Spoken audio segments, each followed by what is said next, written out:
कोई माउटा पानी का आया और वो सारी लकड़ियों को गीली कर कर चले गया। तो रामनाथ को बच्चों के लिए ना तो भोजन मिला है, ना लकड़ी मिली है, ना कोई सामग्री उसके पास में आई।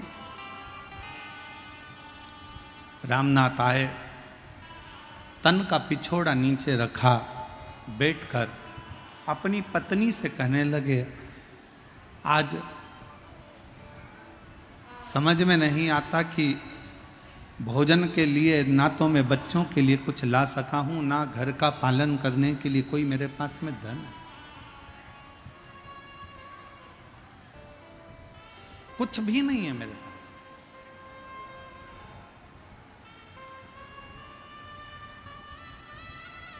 भानुमति ने कहा, क्यों चिंता करते हो,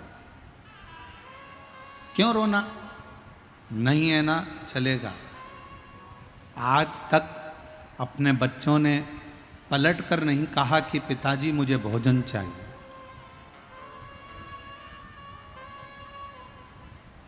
जब भोजन मिल जाता था बच्चे खा लेते थे, जब भोजन नहीं मिलता तो बच्चे भूखे रहते। आज तक हमारे बच्चों ने नहीं कहा कि हमें भोजन ला कर दो। 4 दिन हो जाएं, 5 दिन हो जाएं, 6 दिन हो जाएं, 8 दिन हो जाएं, बच्चे भूखे रह जाते, नहीं खाते, भूखे भूखे हैं।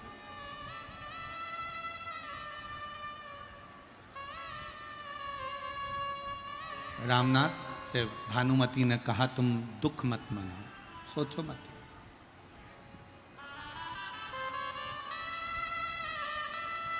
ये बड़ी सुंदर शिवरात्रि की कथा है। शिव महापुराण में वर्णन आता है कि इस कथा का स्मरण, जैसे कल सिंहेश्वर नाथ और स्थानेश्वर नाथ की कथा सुनी, तो कहते हैं कि उस कथा को सुनने के बाद व्यक्ति के जीवन में बदलाव आ जाता है और व्यक्ति कभी भी नीचे की ओर नहीं जाता, उन्नति की ओर बढ़ता चले जाता है। उसी तरह रामनाथ और भानुमति का ये संवाद शिवरात्रि का एक ऐसा संवाद है जिस संवाद को श्रवण करने के बाद में स्वयं तुमरुका जी चंचुला देवी से कहते हैं कि चंचुला, इस संवाद को सुनने वाले के घर में कभी वैभव की कमी नहीं आती है, उसके घर में कभी वैभव कमी नहीं।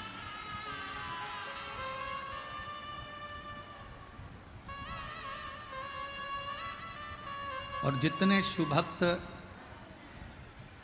लोगों को पानी बांट रहे हैं या टॉफ़ी बांट रहे हैं या पंडाल के अंदर कोई सामग्री बांट रहे हैं, उनसे कहेंगे बांटो, मना नहीं, पर जब कोई मूल संवाद चले ना तब आप भी बैठकर सुनो। बिहार में ये मौका बार बार नहीं लगता, ना जाने क्या बाबा ने कृपा करी जो सिंहेश्वर में ये मौका लगा है, उसको सुनो।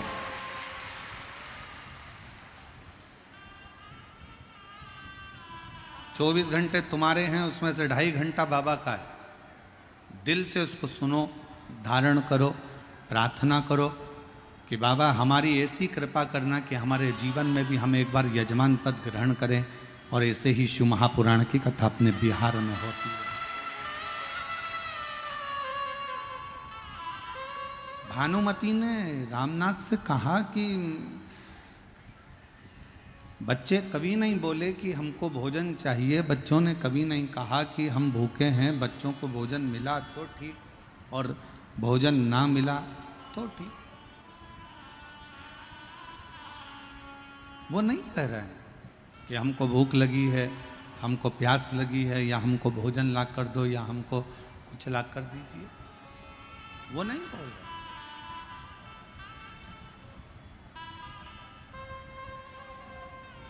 आप चिंता मत करो, छोड़ दो शिव पर।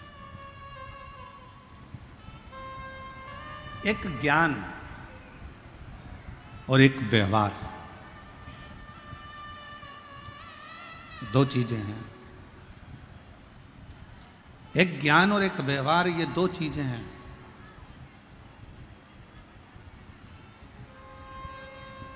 व्यवहार भी प्रबल है और ज्ञान भी प्रबल है, पर इन दोनों में सबसे ज्यादा प्रबल क्या है? शिव महापुराण में तुमरुका जी कहते हैं इनमें सबसे ज्यादा प्रबल है व्यवहार। कभी कभी कोई मोटी फाइल किसी ऑफिस में, किसी ऑफिसर के पास में, राजनेता के पास में, कोई प्रशासन के पास में, कोई अन्य जगह पर कोई व्यक्ति का काम अटक जाता है तो कई बार ज्ञान काम नहीं आता और व्यक्ति का जो व्यवहार होता है ना, प्रेम होता है ना, व्यवहारिकता होती है ना, वो फाइल को पूर्ण कर देता है।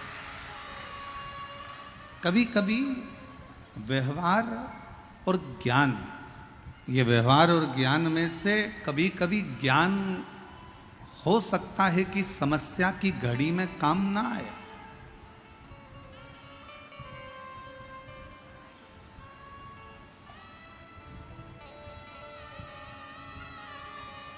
पर कभी कभी व्यवहार काम आ जाता है।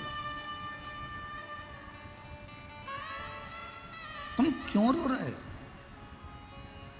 भानुमति अपने पति रामनाथ से कह रही है, तुम क्यों रो रहे हो? किस लिए? तुम्हारे रोने का कारण क्या है? क्यों रोते हो? किस लिए रोते हो? आज मैं बच्चों को कुछ दे नहीं पाया,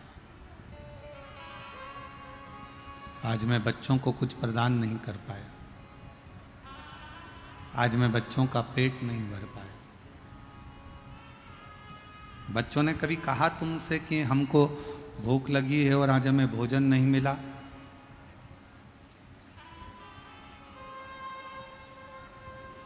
बच्चों ने नहीं कहा ना, तो फिर क्या रोना? घर का सबसे बड़ा संस्कार यही है। एक बेटी जब उसकी शादी हो रही हो, अपने पापा का चेहरा देखकर, अपने पिता का चेहरा देखकर बेटी अपने पापा के पास जाकर कह दे, बाबुल, ए बाबू, बाबूजी, पिताजी, मेरी शादी हो रही है, पर एक बात कहूं पापा, इतना कर्जा मत कर लेना कि मेरे जाने के बाद तुम पूरी जिंदगी कर्जा चुकाते रहो। इतना कर्जा ना करिए पापा, बाबूजी। माना मैं आपकी बेटी हूं, पर पापा मैं आपको कर्जे में भी नहीं देख सकती, मैं आपको दुखी नहीं देख सकती। माना मैं आपकी बेटी हूं, पर मैं आपको कर्जे में नहीं देखूं। बाबा,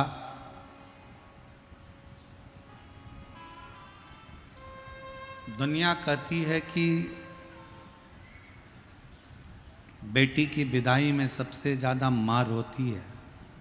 परशु महापुराण की कथा कहती है, जब पार्वती जी विदा हो रही थी तो हिमालय राज, जिसको लोग पत्थर कहते हैं, उसके भी नेत्रों से पानी बह रहा था, उनके भी नेत्रों से जल बह रहा।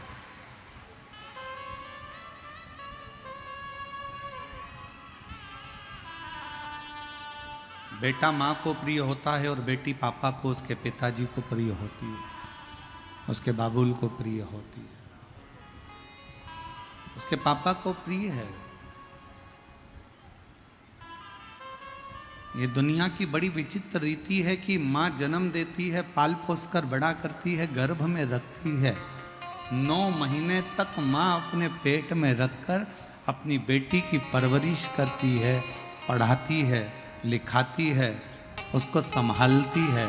और वही बेटी एक दिन जब बड़ी होती है, युवान अवस्था में आती है, युवान अवस्था में जब आती है तो वही बेटी विदाई की ओर जब जाती है तो उस माँ से पूछना जिसने 9 महीने गर्भ में रखकर अपने कलेजे के टुकड़े को तुम्हारे हाथ में दे दिया हो, देख पूछो उससे।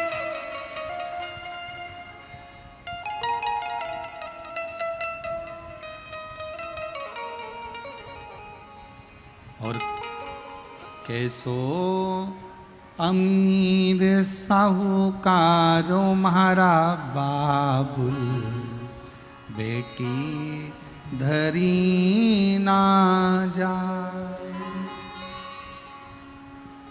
अरे मांग काटी का बाबुल हमको दीजे, और चूड़ी रतन जड़ायो रे म्हारा बाबुल, बेटी धरी ना जाए। कैसो अमीर साहूकारो म्हारा बाबुल, बेटी धरी ना जाए। कितना भी धन हो, कितना भी वैभव हो, कितनी भी सत्ता हो, कितना भी धन भरा पड़ा हो, फिर भी एक क्षण ऐसा आता है कि बेटी को विदाई करते समय बाप को लगता है कि मेरी सारी दुनिया, मेरा सारा दौलत, मेरा सारा धन कहीं चले गया, कहीं चले गया। क्यों रो रहा है? किस लिए? और मेरी बेटियों,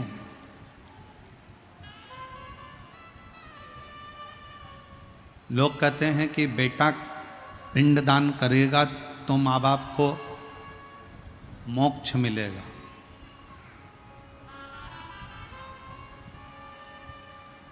पुराण कहती है कि बेटा पिंडदान करेगा, तर्पण करेगा तो माँ बाप को मोक्ष मिलेगा। पर शिव महापुराण की कथा कहती है बेटा एक कुल को तारता है, बेटी दो कुल को तारती है। सारी पुराणे कहती है कि बेटा पिंडदान करेगा, तर्पण करेगा, तिलांजलि करेगा, तब माँ बाप को मोक्ष मिलेगा। शिव महापुराण की कथा कहती है माँ बाप का सबसे बड़ा मोक्ष कब होता है? जब वो अपनी बेटी का कन्यादान अपने हाथों से करते हैं।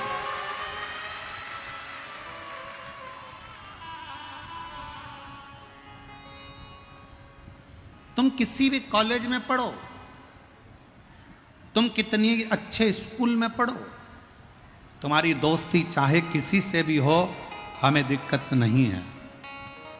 पर बेटियों से निवेदन है, कितना भी अच्छा कॉलेज मिल जाए, कितनी भी अच्छे दोस्त मिल जाए, कितनी भी अच्छी तुम्हारी नौकरी लग जाए, पर एक बात याद रखना कि अपने माँ बाप को कन्यादान का मौका जरूर देना। किसी एरे गेरे नत्थु केरे के साथ मत चलो।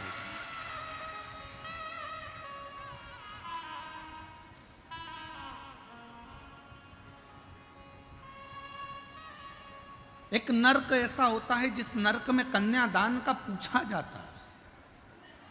हमको बिहार की रीति रिवाज नहीं मालूम, पर हमारे यहाँ का रीति रिवाज है,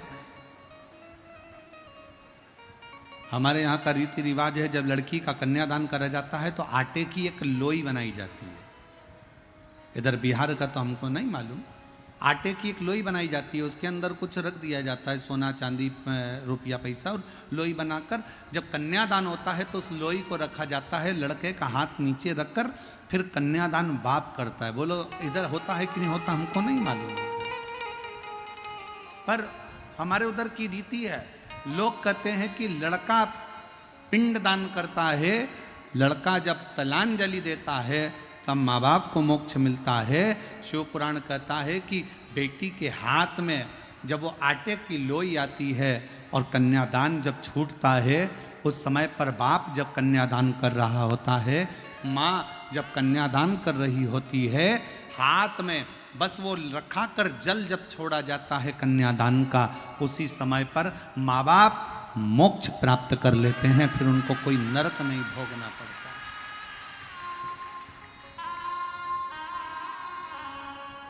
फिर उनको कोई नरक नहीं भोगना पड़ता।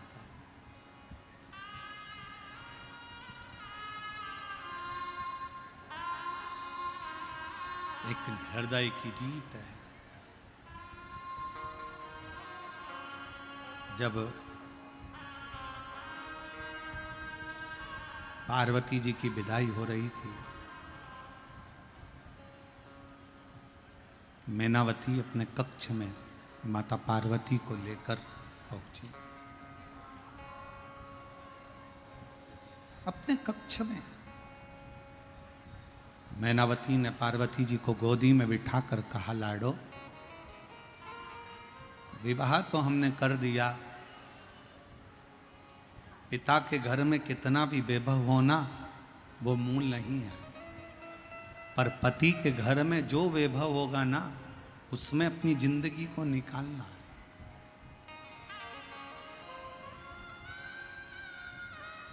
एक अच्छे बेटे की परीक्षा कब होती है? जब उसकी पत्नी आ जाती है, शादी हो जाती है, तब बेटे की सही परीक्षा होती है। बेटी की सही परीक्षा कब होती है? जब वो युवान हो जाती है, जवानी अवस्था में आ जाती है, और उस समय पर बेटी की परीक्षा होती है कि ये माँ बाप के अनुसार चल रही है या किसी अन्य लड़के के चक्कर में अपने माँ बाप को ठोकर मारकर जा रही है। बेटे की परीक्षा होती है जब उसकी शादी होती है, बहू आ जाती है। बेटी की परीक्षा होती है जब वो जवान होती है, युवान अवस्था में आती है। एक पति की परीक्षा जब होती है, जब पत्नी बीमार पड़ती है और पति उसकी सेवा में लगता है। और पत्नी की परीक्षा तब होती है जब पति के पास कुछ नहीं रहता और वो कदम से कदम मिलाकर अपने पति को धीरज बंधा देती है, तब पत्नी की परीक्षा होती है।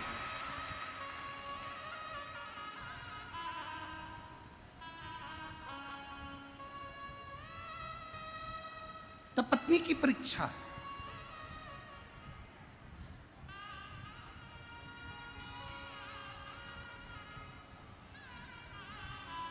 पार्वती जी ने माता को कहा, माँ आप चिंता ना करें, मेरे माँ बाप के जो संस्कार हैं वो मेरे सम्मुख में रहेंगे।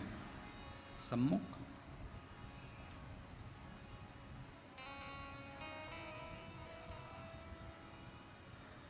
एक पिता के जीवन में कितना दुख होता है।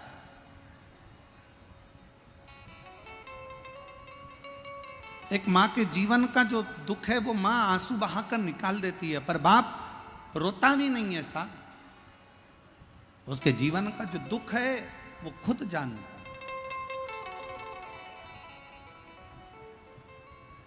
वो एक लाइन आती है ना कि वो मैया पे क्या बीत रही,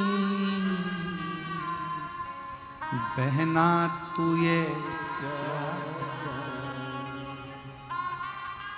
मैया पे क्या बीत रही, बहना तू ये कलेजे के टुकड़े, कलेजे के टुकड़े को रो रो के भुलाना। बाबुल का ये घर बहना 2 दिन का ठिकाना। जीवन में कितना दुख एक पिता की जिंदगी में आता है, कितना दुख एक माँ के जीवन में होता है। धन की प्रीति नहीं,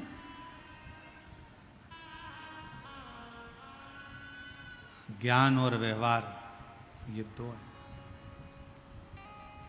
ज्ञान और व्यवहार 2।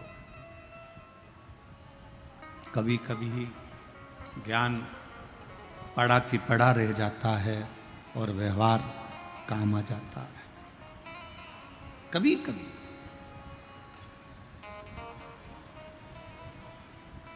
तुम कितने विद्वान हो, तुम्हारी विद्वत्ता तुम्हारे पास में रखिएगा।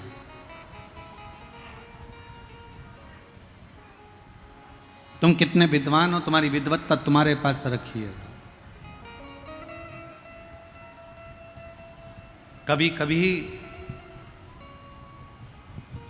एक अनपढ़ व्यक्ति भी सही कार्य कर कर चला जाता है और विद्वान पढ़े लिखे भी कई बार धरे की धरे रह जाते हैं। फिर निवेदन करूं, तुम्हारे पिताजी 10वीं पढ़े, 5वीं पढ़े, 6ठी पढ़े कि बिल्कुल नहीं पढ़े, अनपढ़ हैं। तुम्हारी माता 8वीं पढ़ी, 10वीं पढ़ी कि कॉलेज पढ़ी कि बिल्कुल अनपढ़ है। तुम्हारे माता पिता भले नहीं पढ़े, पर तुम्हें तुम्हारे माँ बाप ने पढ़ा लिखा कर बाबू तो बना दिया। ये सामर्थ्यता,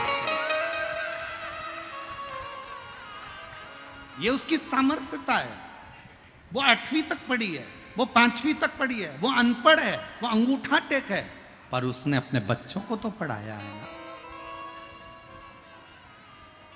अब देखा ये जाएगा, वो अंगूठा टेक मां, वो अंगूठा टेक पिता अपने बेटे को इंजीनियर, डॉक्टर, अपने बेटे को सब कुछ बना देता है।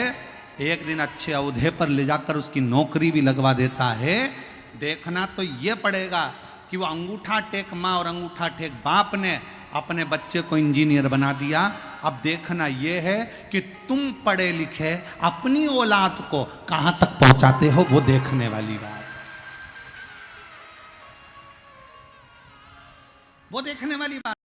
माँ घर में काम कर रही है तो भी बच्चे पर ध्यान रख रही है, माँ घर में रसोई बना रही है तो भी बच्चे का ध्यान रख रही है। और एक आज के जमाने के पढ़े लिखे लड़के, पढ़े लिखी लड़कियां जब विवाह हो जाता है तो उनको बच्चों को संभालने के लिए एक आया की जरूरत पड़ती है। बच्चों को संभालने के लिए एक आया की जरूरत है जो बच्चे को संभाले। झाड़ू लगाने के लिए झाड़ू वाली की, बर्तन वाले के लिए बर्तन मांजने वाली की, कपड़ा धोने वाले की, झाड़ू पोछा करने वाले की, रसोई बनाने वाले की, पूरे घर में सारे नौकर चाकर की जरूरत पड़ती है। पर एक अंगूठा टेक माँ झाड़ू भी लगाती है, पोछा भी लगाती है, बर्तन भी मांजती है, भोजन भी बनाती है और आए हुए मेहमानों का सम्मान भी करती है। और तुम जैसे बेटे को कभी कलेक्टर, कभी एसपी और कभी इंजीनियर, कभी डॉक्टर बना देती है। उसको नहीं आता कुछ भी, वो नहीं जानती, ज्यादा पढ़ा लिखी नहीं है। और सही बोलूं ना मेरी बहनों, ओ मेरी बिहार की जीजियों, कई मेरी जीजियां तो ऐसी आज भी बैठी हुई हैं और आज भी भारत की भूमि पर ऐसी माताएं हैं, ऐसे पिता हैं जिनको आज भी स्क्रीन टच मोबाइल चलाना नहीं आता, आज भी है। और स्क्रीन टच तो जाने दो, कीपैड पे भी कोई फोन लगा कर देगा तो बात कर लेगी, नहीं तो वो नंबर दबाना भी नहीं जानती। ये जो पीढ़ी है ना, जिसका दर्शन आज तुम कर रहे हो ना, ये पीढ़ी का दर्शन आने वाले समय में नहीं होगा। आने वाले समय में तो ऐसे बच्चे पैदा हो रहे हैं कि जब तक उनके हाथ में मोबाइल नहीं दो तब तक मुंह में एक निवाला नहीं लेते हैं।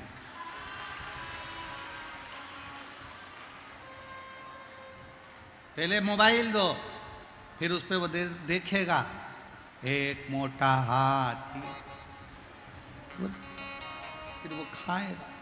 मम्मी उसके आगे पीछे घूमेगी, बेटा खा ले, बेटा खा ले, बेटा खा ले, बेटा खा ले। फिर कई बार बूढ़ी बूढ़ी माताओं के जब छठ पर्व में जब बहुएं आती हैं ना, मुंबई से, पूना से, पटना से जब बहुएं आती हैं ना, तो बूढ़ी बूढ़ी बिहार की फिर माताएं कहने में पीछे नहीं हटती। कई बार बिहार की माताएं फिर कह देती हैं, हमारी भी 4 औलाद थी, हमने पाल पोस के बड़ा कर दिया। खिला देते थे एक बार और खेलने चले जाते थे, और धाए बहू तेरी औलाद से, ऐसी औलाद पैदा करी, उसके पीछे 24 घंटे नाचो, ले बेटा खा ले, ले बेटा खा ले, ले बेटा खा ले, ले बेटा खा ले। गाय ऐसी बहू से कहां ढूंढोगे उसको, कैसे ढूंढोगे उसको? आज भी वो अंगूठा टेक माँ, आज भी वो अंगूठा टेक पिता अपने बच्चों के लिए सब कुछ करना चाहता है, सब कुछ।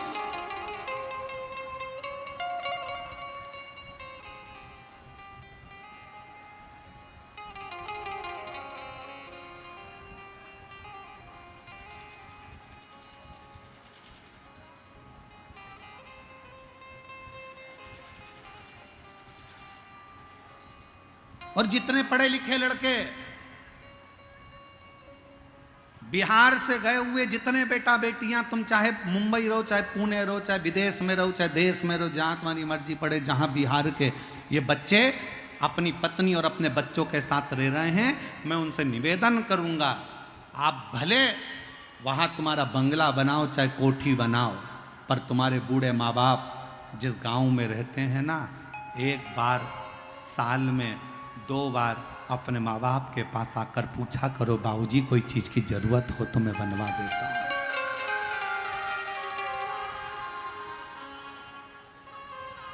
कुछ नहीं चाहिए, कुछ नहीं। कितनी मां बैठी है जो अपने बेटे से बोली एक बार, मेरे को साड़ी दिला, मुझे हाथ की चूड़ी दिला। जितनी मेरी जीजियां बैठी हैं, इन्होंने कभी अपने बेटों से नहीं कहा कि मुझे साड़ी दिला, मुझे चूड़ी दिला। पति से जरूर बोली, पर अपने बेटों से नहीं बोली। और उल्टा बेटों को जरूरत पड़ी तो माँ ने अपनी अलमारी खोलकर निकाल कर दे दिया, पर माँ ने कभी अपने बच्चों से नहीं कहा कि मुझे कुछ दिलाओ, मुझे नहीं चाहिए। एक माँ कहती है मेरे पास में सब कुछ है, मेरा पति है मेरे पास में, मेरी दौलत है मेरे पास में, और मेरा ये परिवार मेरे पास में है, तो मैं क्या करूंगी इस संपदा का? क्या करूं उसको? संपदा का क्या करना है मुझे? शिव महापुराण की कथा कहती है, ज्ञान का अभिमान ना करिए,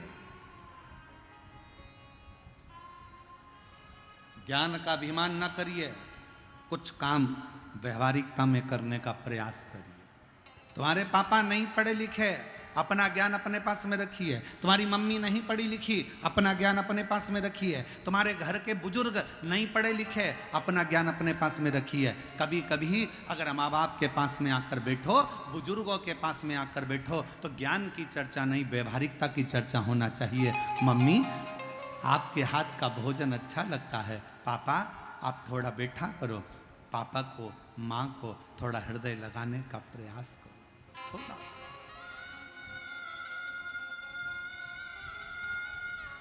थोड़ा सा प्रयास।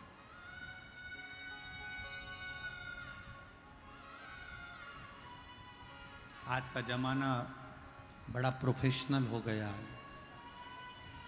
लोग रिश्ते भी केवल तब तक निभाते हैं जब तक उनको तुम्हारी जरूरत पड़ती है, उसके बाद लोग रिश्ता निभाना भी बंद कर देते हैं।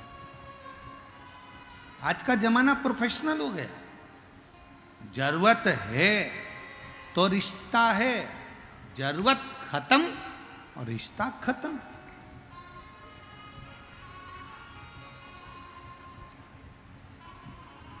संबंध, व्यवहारिकता का संबंध। भानुमति ने रामनाथ से कहा, क्यों चिंता करते हो, अपने बच्चे हैं, आप चिंता ना करिए, आप टेंशन मत लो, आप चिंता मत करो। ये अपने बच्चे हैं, भोजन मिला तो ठीक है, नहीं मिला तो ठीक है। ये आपसे कभी नहीं कहेंगे कि हमें भोजन मिला कि ना मिला, हमें कुछ मिला कि नहीं मिला, ये कभी नहीं कहेंगे, आप टेंशन मत लो। दरवाजा बजाया गया, आवाज लगाई,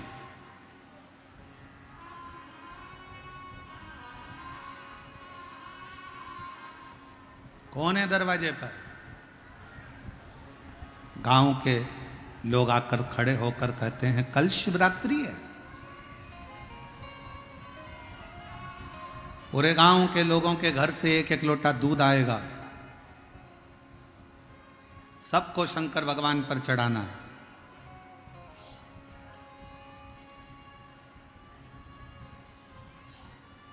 रामनाथ, तुम्हारे घर से भी एक लोटा दूध शंकर जी के मंदिर में, शिवालय में एक चढ़ाने के लिए आना चाहिए।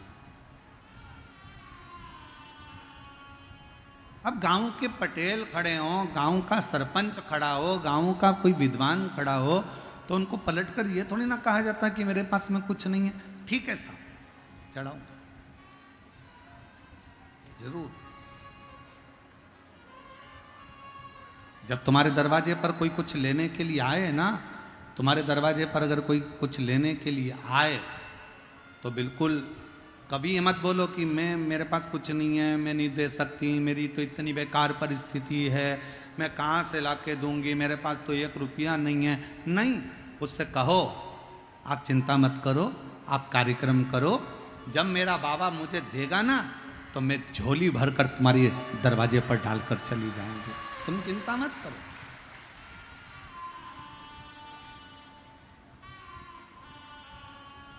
क्यों टेंशन लेना, क्यों चिंता करना? किस बात की चिंता करते हो? आप परेशान मत हो। दरवाजा बजाया गया, गांव के लोगों ने आकर कहा कि रामनाथ, रामनाथ, कल शिवरात्रि है और सबके घर से 1 लोटा दूध आएगा, शंकर भगवान को सब अपने अपने घर से लाकर चढ़ाना है, शिवरात्रि का त्यौहार मनाना है, शिवरात्रि का त्यौहार मनाना। रामनाथ ने कहा ठीक है प्रभु। सब चले गए गांव के लोग। पत्नी और पति को रात भर नींद नहीं आ रही, पूरी रात हो गई, चिंता में पड़े पड़े, टेंशन में पड़े पड़े, पूरी रात हो गई, पूरी रात। बच्चे सो रहे हैं।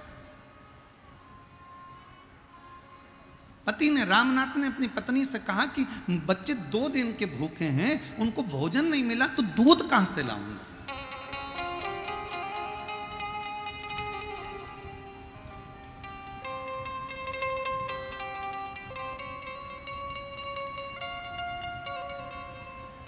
मैं दूध कैसे लेकर आऊंगा, कहां से लेकर आऊंगा? पत्नी कहती है क्यों चिंता करते हो, 2 दिन भूखे रहे ना, कल भी भूखे रहेंगे, शिवरात्रि का व्रत हो जाएगा। क्यों चिंता करते हो, शिवरात्रि का व्रत हो जाएगा। दूध नहीं मिलेगा तो जल ही चढ़ा देंगे। गांव के लोग क्या कहेंगे? सारे घर से 1-1 लोटा दूध आना है और गांव के लोग क्या कहेंगे? पत्नी कहती आप चिंता मत करो, आप अपना विश्राम करो। ये धर्म पत्नी होती है।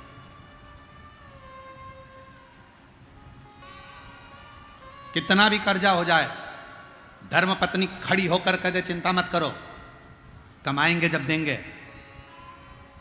पति कह रहा है मैं तो मर जाऊं तो अच्छा, सुसाइड कर लूं, नहर में चले जाऊं, नदी में चले जाऊं, कहां से कर्जा चुकाऊंगा? पत्नी उस जगह पर खड़े होकर कह दे तुम्हें चिंता करने की जरूरत नहीं है, जब आएगा तब देंगे। मरने का प्लान छोड़ो और व्यापार आगे कैसे बढ़ाना है, उन्नति की ओर कैसे बढ़ना है, अपन को कितनी मेहनत करना है, उस पर ध्यान दिया जाए।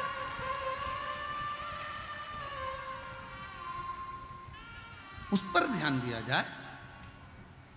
पर हम लोग बहुत बड़ी गलती कर देते हैं। जब हम कर्जे में डूब जाते हैं, जब दुख में डूब जाते हैं, जब बहुत तकलीफ में आ जाते हैं, तो कहीं हाथ दिखाने के लिए जाते हैं, कहीं पत्रिका दिखाने के लिए जाते हैं, कहीं कुछ दिखाने के लिए जाते हैं, कहीं अपना भाग्य दिखाने के लिए जाते हैं। कहीं मत जाओ। जब दुख की घड़ी हो, अपने परिश्रम को, अपनी मेहनत को 4 गुना बढ़ाओ। इतनी मेहनत, इतना परिश्रम करो, इतनी मेहनत करो,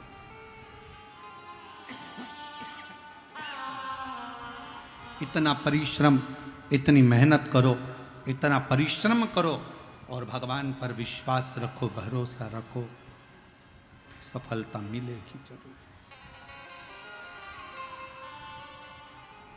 भटक रहे हैं, भटक रहे हैं। और लोगों ने क्या कहा, किसी के यहाँ पूछने गए साहब हमारे यहाँ इतना तकलीफ क्यों है, तो कह दिया तुम्हारी पड़ोसन ने, तुम्हारे रिश्तेदार ने तुम्हारे ऊपर कुछ कर दिया, इसलिए तुम दुखी हो। तो उससे कहो इसको सही कर दो। जो पड़ोसन ने हमारे ऊपर करा तुम पड़ोसन पे कर दो, करो तो सही। भाई संसार में किसी की सामर्थ्यता नहीं है कि कोई किसी के ऊपर टोना कर दे। किसी की सामर्थ्यता नहीं है। अगर टोना करने वाले होते तो बड़ी बड़ी फैक्ट्रियों वालों पर करते हैं। तुम्हारी छोटी सी पान की दुकान पर कोई टोना नहीं करता, जिसमें 10 रुपए की कमाई होती हो, 20 रुपए की कमाई होती हो, उसमें क्या टोना करेगा कोई? ये हमारे भाग्य का खेल है, ये हमारी किस्मत का खेल है। हम परिश्रम से थोड़ा सा डाउन हुए, इसलिए डाउन पर चलेगा।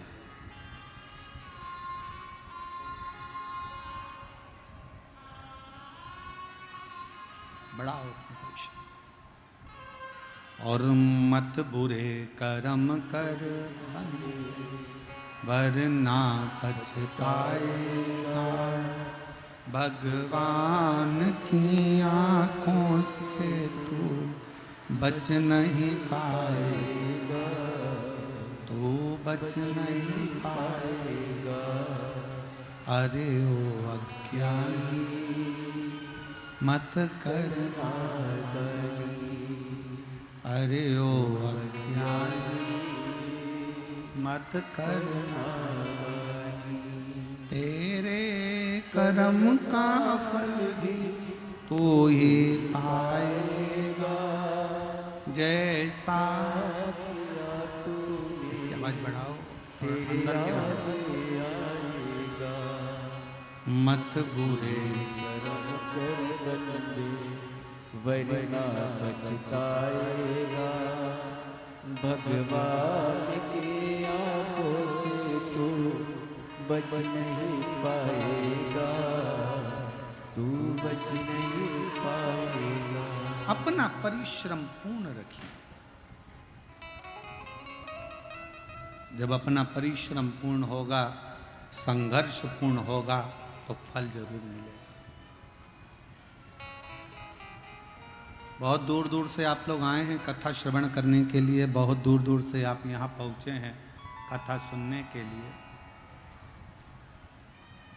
परिश्रम कर कर ही तो पहुँचे हो, मेहनत कर कर ही तो पहुँचे हो। अब जब इतनी मेहनत कर कर इतनी गर्मी में आप कथा सुनने के लिए आए हो, तो मेरा भोले बाबा आपको क्या खाली लौटा देगा? मेरा शंकर भी तो कुछ ना कुछ देकर भेजेगा यहाँ से आपको। शिव दिए बिना नहीं भेज सकते।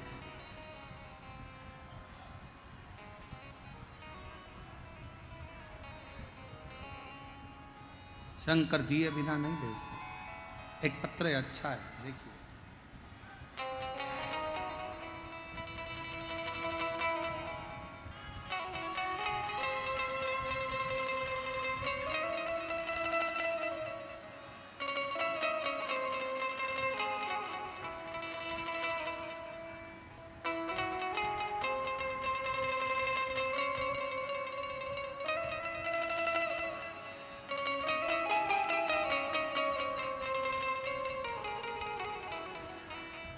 बबली पति श्वेत जायसवाल हैदराबाद में रहती हैं, हैदराबाद से हैं।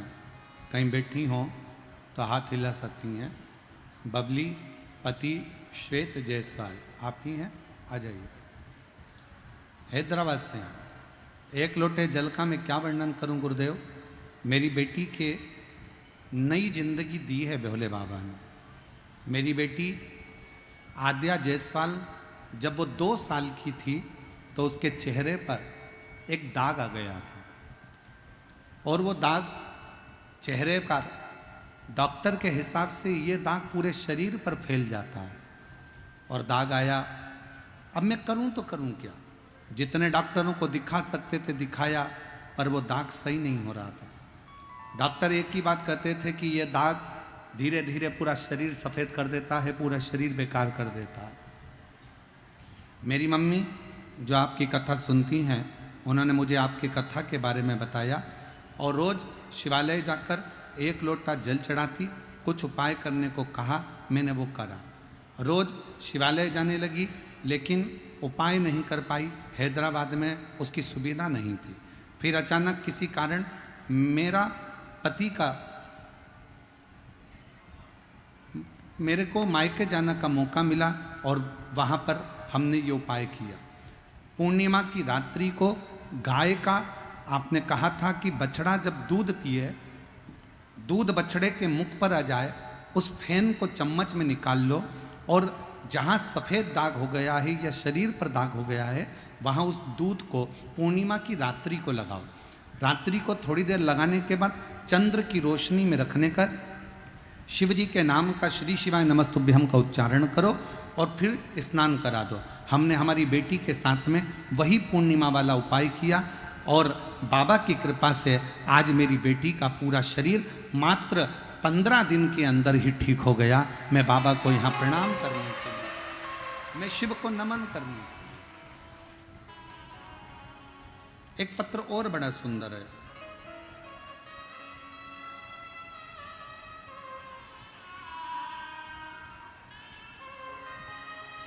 सुनीता देवी, पति नरेश कुमार साहू, ग्राम राटन, पोस्ट बगरस, थाना बखरी, जिला बेगूसराय, बिहार की रहने वाली हूँ। कहीं बैठी हों तो बेलपत्र लेने के लिए आ सकती हैं। मेरा मोबाइल नंबर ये है।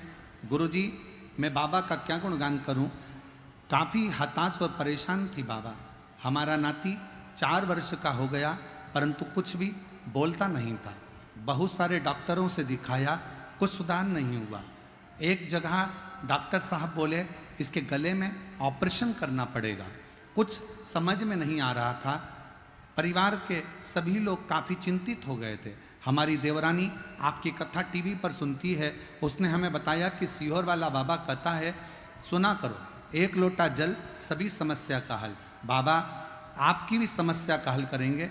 शिव कथा में कुंदकेश्वर महादेव के नाम लेती, शंकर जी को चढ़ा हुआ जल लाती और बच्चे को पिला देती, बच्चे के चेहरे पर गले में लगा देती। मैं बाबा का क्या गुणगान करूं गुरुदेव? जो बच्चा डॉक्टर के हिसाब से बिना ऑपरेशन के बोल नहीं सकता था, उसको ऑपरेशन की जरूरत नहीं पड़ी और आज मेरा बच्चा 4 साल का पूरा बोलने लगा। मैं बाबा को प्रणाम करने के लिए आई हूँ, बाबा को नमन करने।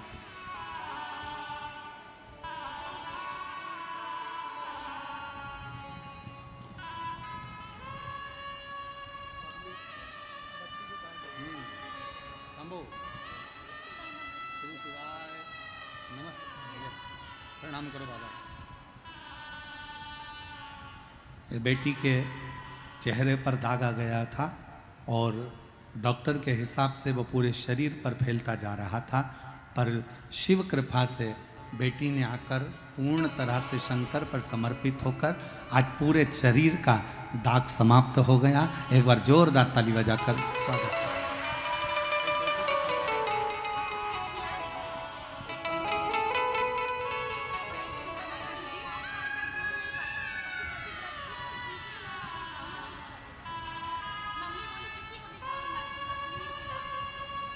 ये बालक 4 साल तक बोलता नहीं था और पशुपति व्रत और बाबा के भजन से आज पूर्ण तरह से बोलता है। एक बार जोरदार ताली बजाएं साथ।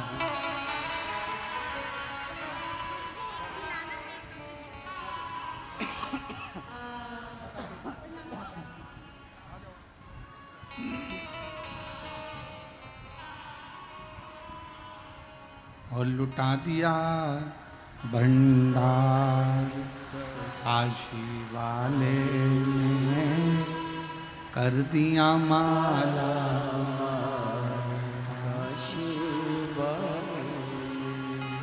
जो जैसी भावना लाया वो वैसा ही फल पाया।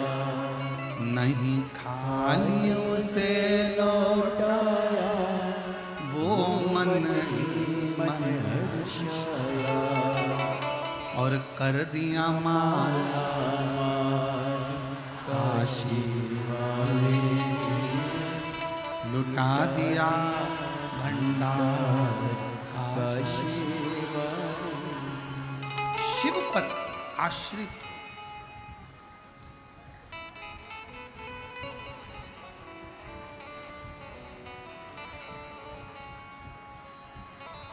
लोग कहते हैं गुरुजी समस्या बहुत बड़ी है। हमने पूछा कितनी बड़ी है? कि बहुत बड़ी है।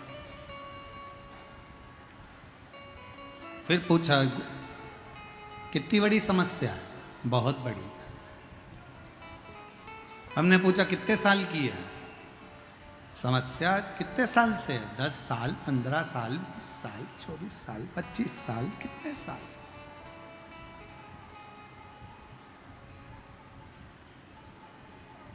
कहा गुरुजी बहुत समस्या, बहुत बड़ी समस्या। हमने कहा समस्या कितनी भी बड़ी हो, कैलाश पर्वत पर बैठने वाले महादेव से बड़ी नहीं हो सकती है, वो उसके चरणों की रज ही है।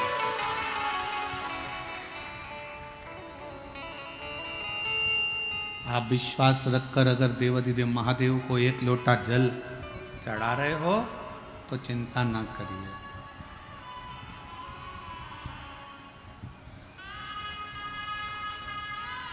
आप शिव को आश्रित होकर शंकर की शरणागति लेकर उसको भज रहे हो। क्या सोचना, क्या विचार करना?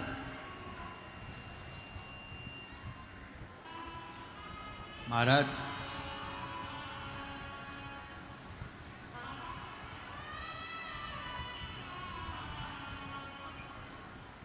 शंकर भगवान के मंदिर में जब जाओ तो पूर्ण भरोसे के साथ, और शंकर की कथा में आओ तो पूर्ण भरोसे के साथ।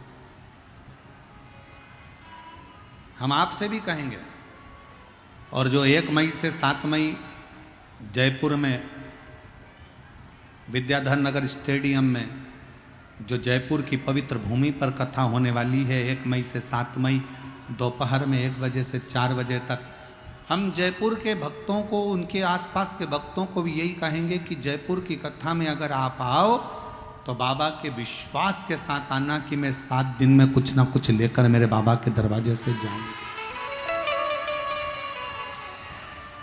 तो आओ, वरना मत आओ। आप आपका घर भरा, आप भरा।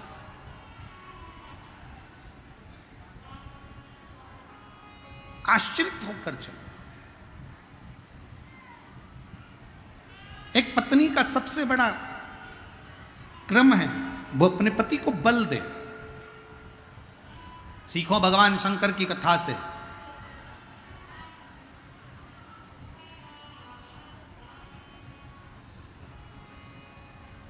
महिषासुर को मारना था,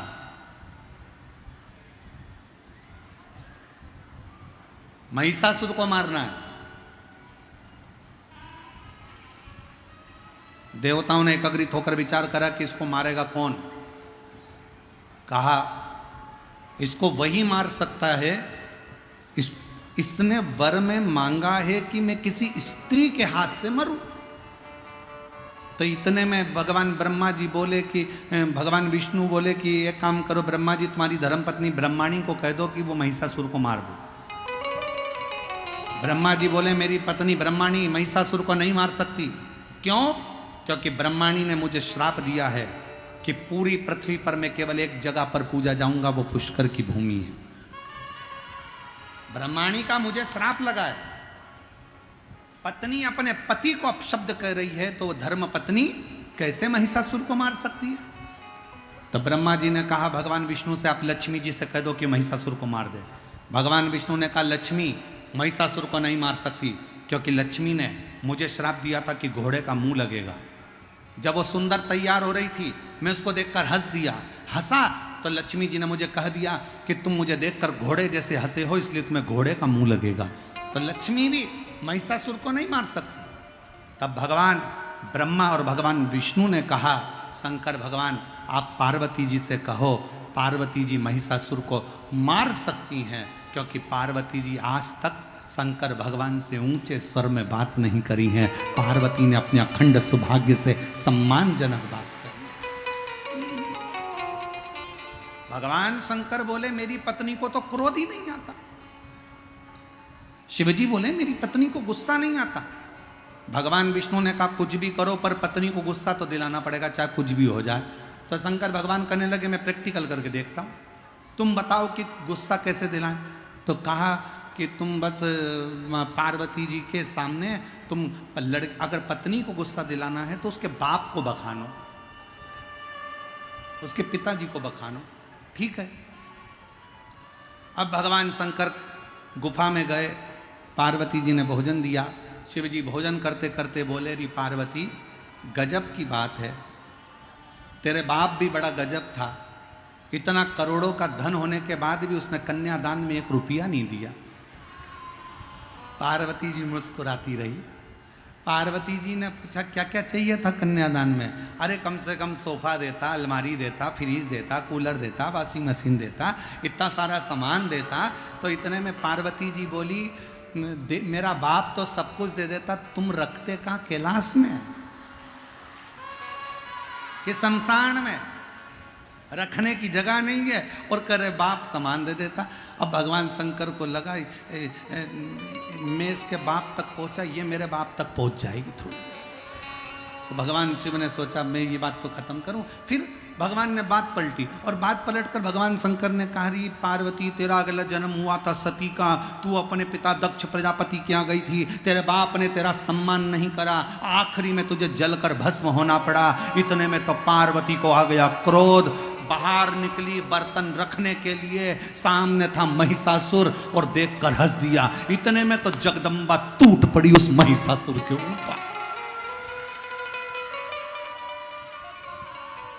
अब क्या सीखे इस कथा में? इस कथा से क्या सीखे तुम? कि झगड़ा किसका हो रहा था? जम के बोलो, पति और पत्नी का। बीच में कौन आ गया? महिषासुर। तो मेरा निवेदन है, जब भी पति पत्नी झगड़ा करे, आपस में लड़े, सास और ससुर से निवेदन है तुम बीच में कभी मत आओ।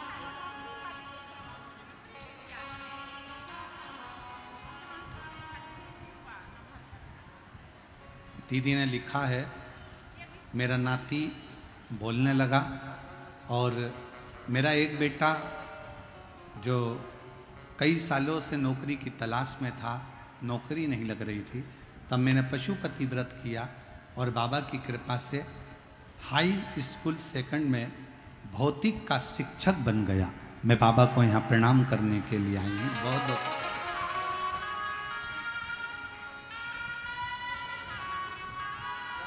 शिव कथा कर रही।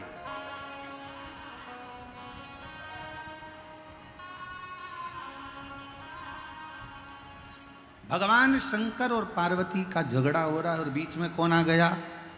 जम के बोले जरा, महिषासुर। जब पति पत्नी का झगड़ा हो,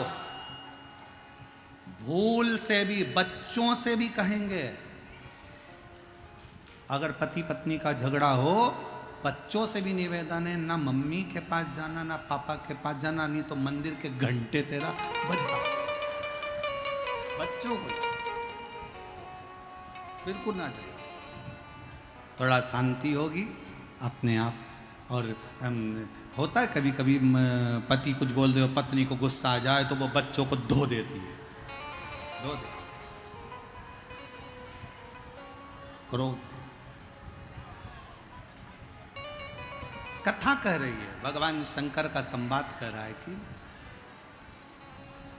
शिव तत्व कह रहा है, पत्नी अपने पति को यह विश्वास दिलाए कि तुम चिंता मत करो, तुम्हें टेंशन लेने की जरूरत नहीं। क्यों चिंता करते? किस लिए?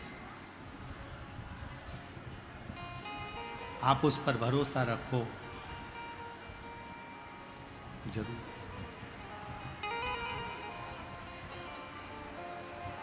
आप उस पर विश्वास रखो, और जब आप उस पर भरोसा रखोगे तो शिव तत्व मिलेगा जरूर।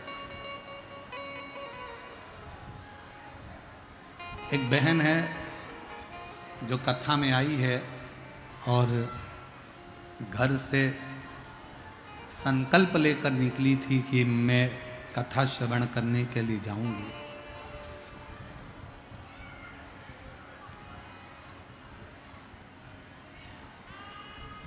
पंडाल में 3 दिन हो गए, उसको जगह नहीं मिली कहीं बैठने के लिए, तो कहीं बाहर रोड पर बैठी रहती है और उसकी एक ही ललकता है कि किसी भी तरह से एक बार गुरु जी को देख लूं और व्यासपीठ को नमन कर लूं। महाराज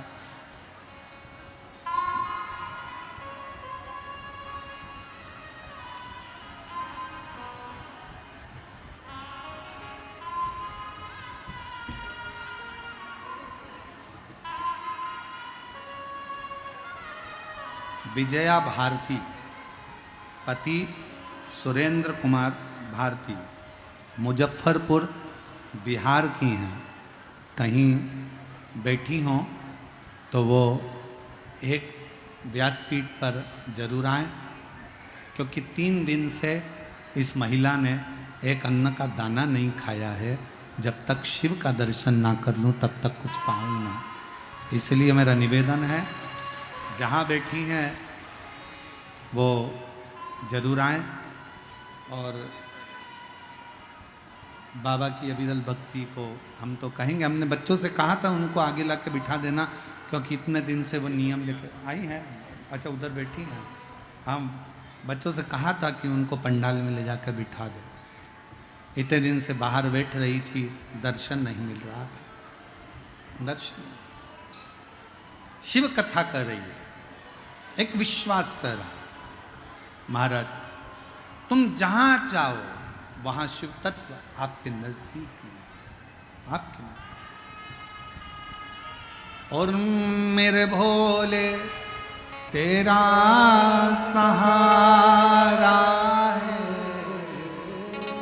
मेरे भोले तेरा सहारा है, मेरी नैया का तो किनारा है, मेरी नैया का तो किनारा है।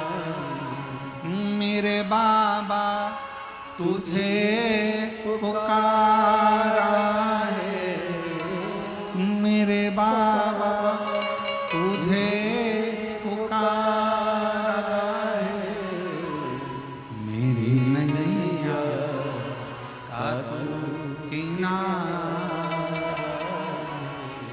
मेरी नैया का तू किनारा। शिव को भजो वाहे और होके नंदी पे सवार, सुन के भक्तों की पुकार, श्रीनगरी से मेरे भोलेनाथ, सुन के भक्तों की पुकार, होके नंदी पे सवार, काशी नगरी से मेरे भोलेनाथ, सुन के भक्तों की पुकार, होके नंदी पे सवार, काशी नगरी से सुन के भक्तों की पुकार, होके नंदी पे सवार, काशी नगरी से आए मेरे भोलेनाथ, सुन के भक्तों की पुकार, होके नंदी पे सवार, काशी नगरी से आए मेरे भोलेनाथ। दोनों हाथों से ताली से बजाते हैं।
भस्मी रमाए देखो डमरू बजाए, कैसा निराला भोले रूप सजाए। भस्मी रमाए देखो डमरू बजाए, कैसा निराला भोले रूप सजाए। गले में है सरपोकार होके नगरी में सवार, काशी नगरी से आए हैं मेरे भोलेनाथ। सुन के भक्तों की पुकार होके नगरी में सवार, काशी नगरी से आए हैं मेरे भोलेनाथ।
मृगशाला पहने भोले जटाओं में गंगा, चम चम चमकता है माथे पे चंदा।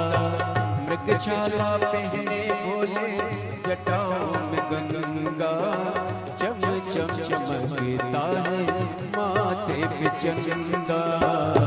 गौरा मैया करे सिंगार होके नंदी पे सवार, काशी नगरी से आए हैं मेरे भोलेनाथ। सुन के भक्तों की पुकार होके नंदी पे सवार, काशी नगरी से आए हैं मेरे भोलेनाथ।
करने भक्तों का उद्धार होके नंदी पे सवार काशी नगरी से आए हैं मेरे भोलेनाथ की पुकार होके नंदी पे सवार काशी नगरी से आए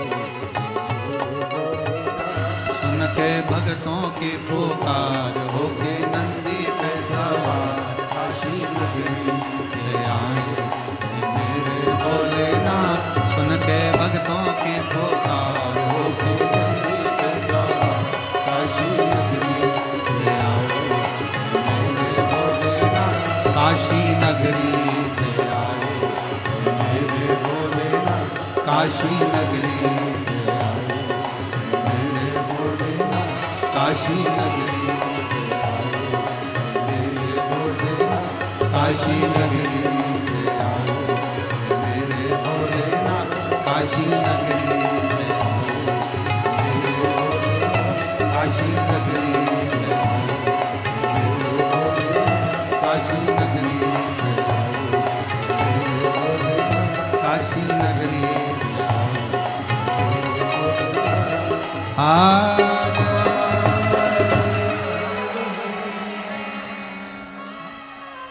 अपने स्थान पर बैठकर भगवान देवाधिदेव महादेव से अपने मन का भाव बड़े आनंद के साथ कहिएगा। दिल से बाबा को प्रार्थना करिए और विनय करें, निवेदन करें। भगवान देवाधिदेव महादेव से प्रार्थना करिए। दिल से बाबा को अपने मन का भाव कहें। जहाँ जगह मिले वहाँ बैठ जाओ और हृदय से बाबा को प्रार्थना करिए। दिल से बाबा को निवेदन करिए।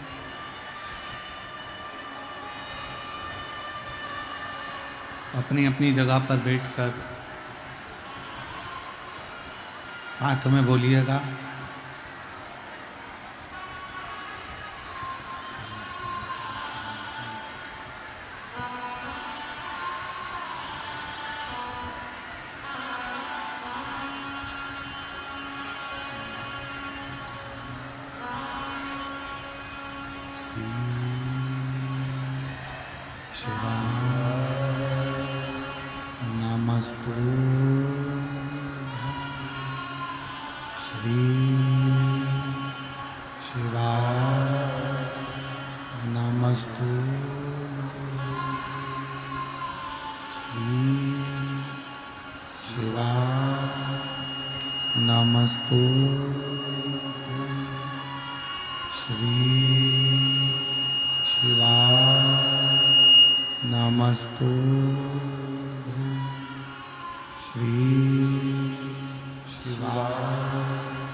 भोला सब दुख काटो,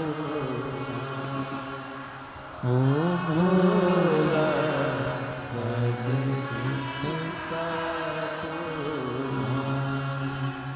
शिव शंकर जपूं तेरी माला, भोले बाबा जपूं तेरी माला। भोला सब दुख काटो, ओ भोला सब दुख काटो। वेश मंगल मंगलहारी, वेश मंगल मंगलहारी। शमशान वासी हमारा, शमशान वासी हमारा। ओ भोला सब दुख काटो, ओ भोला सब दुख काटो।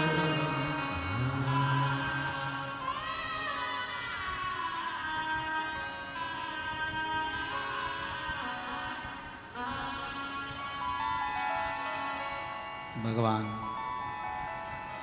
देवादिदेव महादेव भगवान शिव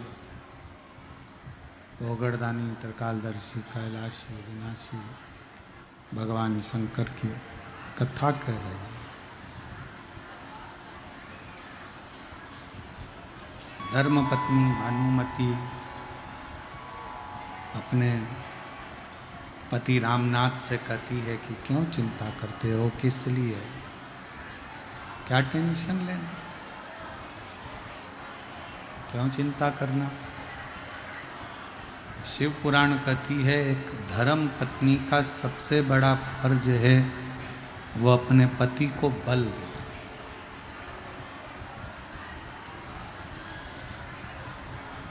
दुख मान लो अगर जीवन में आकर खड़ा भी हो जाता है तो उसमें एक नारी, एक स्त्री शक्ति दे सकती है।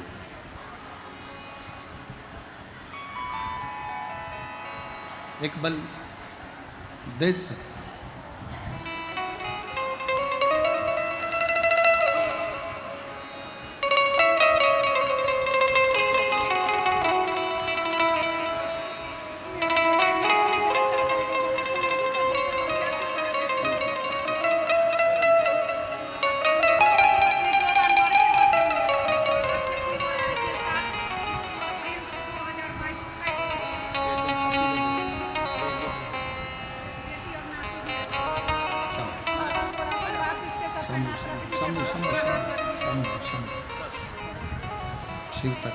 शंभु शंभु शंभु शिव कथा कह रही है। भगवान शंकर का संवाद, भगवान शिव का संवाद कर रहा है, शिव तत्व कह रहा है। नहीं नहीं बस बस बस हाथ में लगा दो।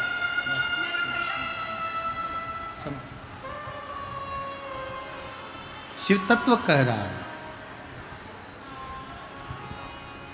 भगवान शंकर का संवाद कर रहा है, शिव महापुराण की कथा कर रहा है। एक नारी अपने पति को बल दे सकती है, शक्ति दे सकती है।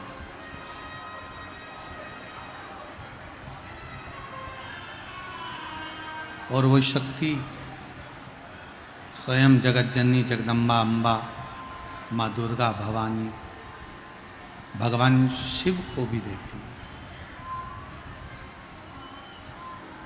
ऐसा नहीं कि केवल एक आप ही ऐसी स्त्री हो जो अपने पति को बल दे सकती हो। माँ दुर्गा भवानी भी अपने पति भगवान शिव को बल देती हैं। माँ लक्ष्मी नारायण को बल देती हैं। ब्रह्माणी ब्रह्मा को बल देती हैं। झारखंड में जब आप गुमला में झारखंड की जब कथा सुनेंगे 11 मई से 17 मई तक की, तो उस कथा में आप स्मरण करेंगे कि भगवान शंकर की जो बेटियां हैं, उन शिवजी की बेटियों के जीवन में कितना कितना कष्ट आया और उन बेटियों ने अपने पति का साथ देकर शिव की कृपा से, शंकर की करुणा से अपने जीवन के सारे दुखों को समाप्त कर।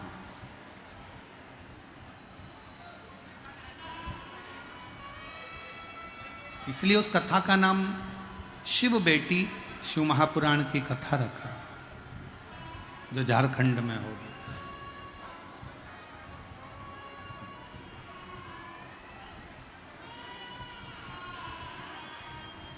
भानुमति ने कहा चिंता मत करो, छोड़ो शिव पर, विश्राम करो। सुबह उठे, आज बच्चों ने कहा माँ 2 दिन से अन्न का दाना नहीं मिला, आज बहुत भूख लग रही है माँ, कुछ मिल जाता तो हम पा लेते। माँ ने कहा बेटा आज तो शिवरात्रि है और आज तो भोजन अपन करते ही नहीं, आज तो व्रत है।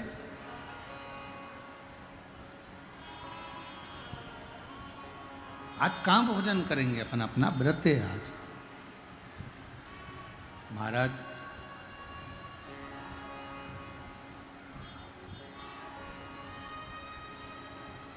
चारों बच्चे पार्थिव शिवलिंग का निर्माण करने लगे। कल कथा में कहा था, मन घबराओ नहीं,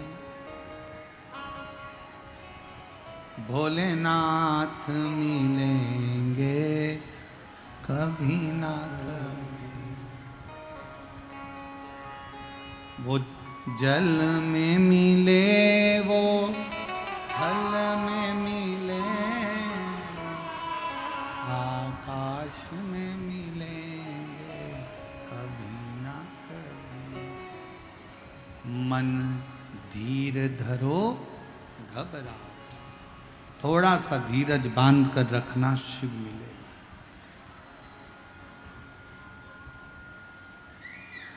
कष्ट है जीवन में, हारना नहीं है। संघर्ष है जीवन में, हारना नहीं है। मिलेगा शिव। 4 बच्चे मट्टी उठाकर लाए बगीचे में से, पार्थिव शिवलिंग का निर्माण करा है बच्चों ने।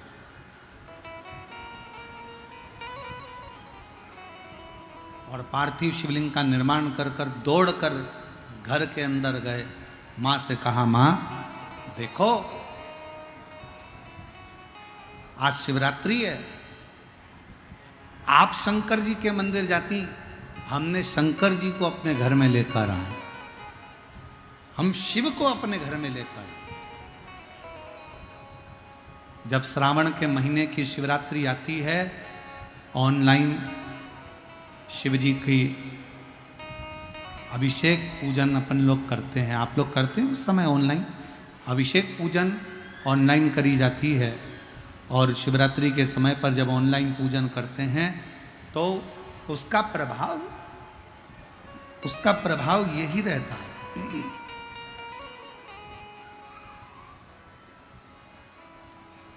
कि साल में कम से कम एक दिन पूरा विश्व, पूरा देश विदेश में जहाँ पर सनातनी रहते हैं, वो कम से कम एक दिन श्रावण की शिवरात्रि के समय पर जब हम ऑनलाइन पूजन करें तो तुम्हारे मन में यह भाव होना चाहिए कि भगवान शंकर कहीं भी हों, उस दिन हमारे घर में प्रवेश कर रहे हैं। उस दिन शिव हमारा दुख हरने के लिए, शंकर हमारा कष्ट हरने के लिए वहां आ रहे हैं।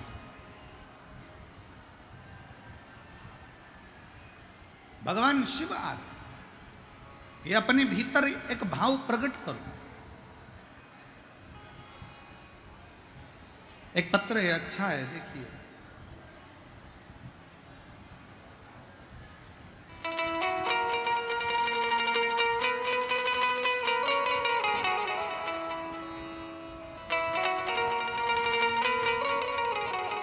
मैं गायत्री देवी, जिला बेगूसराय, बलिया गांव की निवासी हूं। मेरा नाती विकास कुमार कई सालों से सरकारी नौकरी की तैयारी कर रहा था। मैंने उससे एक बार बस कहा, तो हिम्मत मत हार और शिव जी के मंदिर में जाना प्रारंभ कर, शंकर जी को जल चढ़ाना प्रारंभ कर। शिव जी के मंदिर में जाता, शिव जी के मंदिर में साफ करता, सफाई करता, और बाबा की ऐसी कृपा हुई कि आज मेरा नाती विकास कुमार सेंट्रल गवर्नमेंट की इंडियन आर्मी ट्रैफिक कंट्रोल में आज मेरे बेटे का सिलेक्शन हो गया, नाती का सिलेक्शन हो गया। कहीं बैठी हो तो हाथ हिला सकती हैं और यहाँ आ सकती हैं। एक और पत्र देखिए। मेरा नाम नीतू देवी है, मैं सहरसा की निवासी हूँ। मेरा घर सहरसा वार्ड नंबर 35 में है। एक लोटे जल का मैं क्या वर्णन करूं। मेरा छोटा भाई नौकरी के लिए बहुत दिनों से प्रयास कर रहा था, लेकिन हर बार 1-2 मार्क से रह जाता था। एक दिन मेरी पड़ोसन ने बताया कि तुम्हें पशुपति व्रत करना चाहिए, और मैंने बेलपत्र में शहद लगाकर महादेव को चढ़ाने वाला करना चाहिए। मैं वैसा ही अपने भाई को बता दी और पशुपतिनाथ का व्रत करवाया और बेलपत्र वाला प्रयोग करवाया। आज बाबा की कृपा से मेरा भाई सरकारी नौकरी में लग गया और टीचर पद पर नियुक्त हो गया। मैं बाबा को धन्यवाद देने के लिए आई। कहीं बैठी हों तो बेलपत्र लेने के लिए आ सकती हैं। एक और पत्र है। मेरा नाम खुशबू कुमारी है। मैं झारखंड के दुमका जिले से आई हूँ। बाबा महादेव की कृपा का मैं क्या गुणगान करूँ। मैं अपने जीवन में बहुत परेशान थी। सरकारी नौकरी की तैयारी कर रही थी, पर मुझे लगता था कि मेरा सिलेक्शन सरकारी नौकरी पर कभी नहीं होगा। लेकिन मेरी दीदी और मेरी माँ आपका टीवी पर कथा सुनती हैं। उन्होंने बताया कि तुम उनको देखा करो और शिव कथा सुनो। मैंने कथा सुनना प्रारंभ करा। आपने मुझे बल दिया कि कभी हारना नहीं चाहिए, जीत निश्चित होगी। और मैंने फिर वापस पढ़ाई चालू करी और एग्ज़ाम दिया। आज बाबा की कृपा से, पशुपतिनाथ की कृपा से और मेरे बाबा ने ऐसी कृपा कर दी कि अक्टूबर 2023 में मेरा भी सरकारी नौकरी में सिलेक्शन हो गया। मैं बाबा को यहाँ प्रणाम करने के लिए आई हूँ। शिव करते क्या?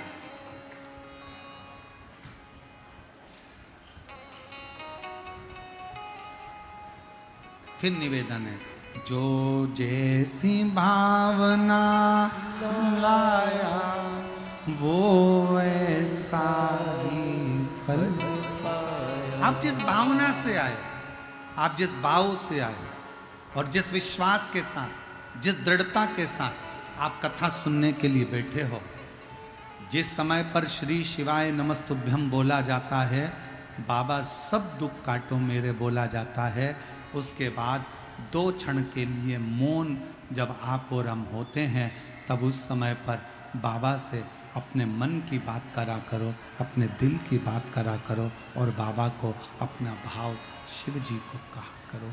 भगवान शंकर उसको स्वीकार करेंगे, शिव उसको स्वीकार कर कर अपने भीतर आकर विराजमान होंगे और शिव तत्व अवश्य फलीभूत होगा, फल देगा। वो देता है, उसको स्वीकार करो, वो देगा। और तेरा ही दिया मैंने खाया पिया, तेरा शुक्रिया, तेरा शुक्रिया। माँ, आज हमने शंकर भगवान को अपने घर पर लेकर आए।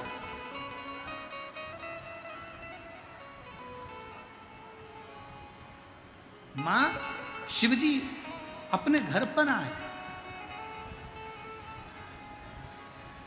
शंकर भगवान और अपने घर पर। भानुमति को ये स्मरण नहीं। भानुमति ने मन में सोचा कि ये कैसे हो सकता है कि शंकर अपने घर पर आ जाए, शिव अपने घर पर आ जाए, ये कैसे हो सकता है।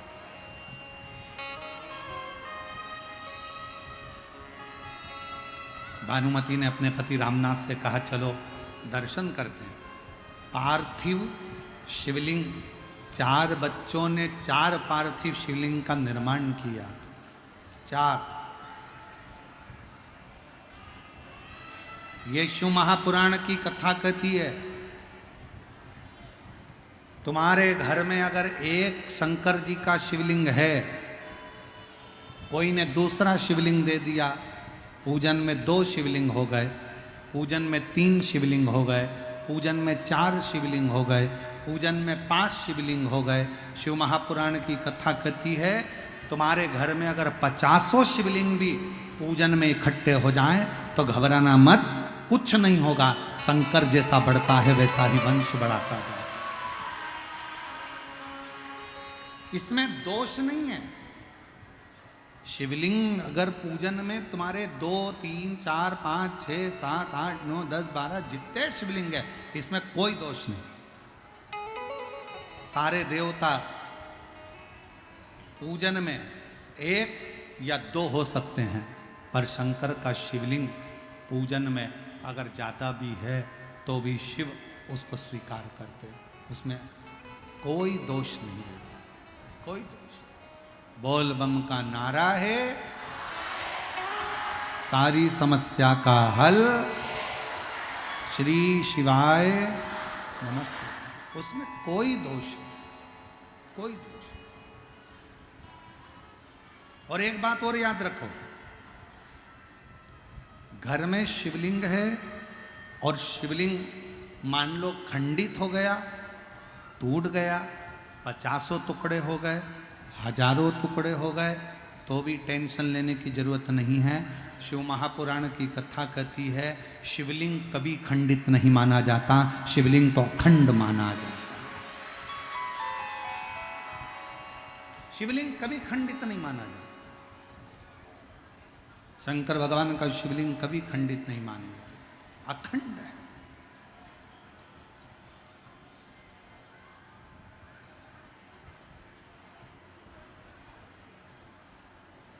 वो कहते ना, मंदिर मंदिर में मिलेंगे भोलेनाथ, चढ़ाऊं लोटा जल भर के।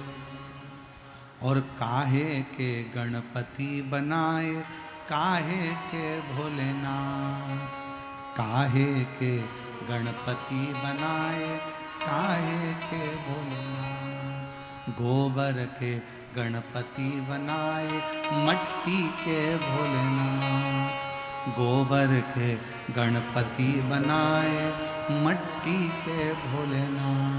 मंदिर मंदिर में मिलेंगे भोलेनाथ, चढ़ाऊं लोटा जल भर के। मंदिर मंदिर में मिलेंगे भोलेनाथ, चढ़ाऊं लोटा जल भर के। कौन दिना गणपति मनाए, कौन दिना भोलेनाथ। कौन दिना गणपति मनाए, कौन दिना भोलेनाथ। बुधवार गणपति मनाए, सोमवार भोलानाथ।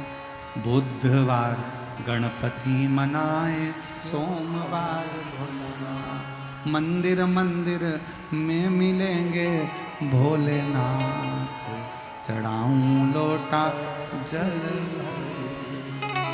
मंदिर मंदिर में मिलेंगे भोलेनाथ, चढ़ाऊं लोटा जल भर। शिव कथा कर रहे हैं, भगवान शंकर का संवाद कर रहे हैं, शिव पुराण कर रहे हैं, शिव तत्व कर रहे हैं।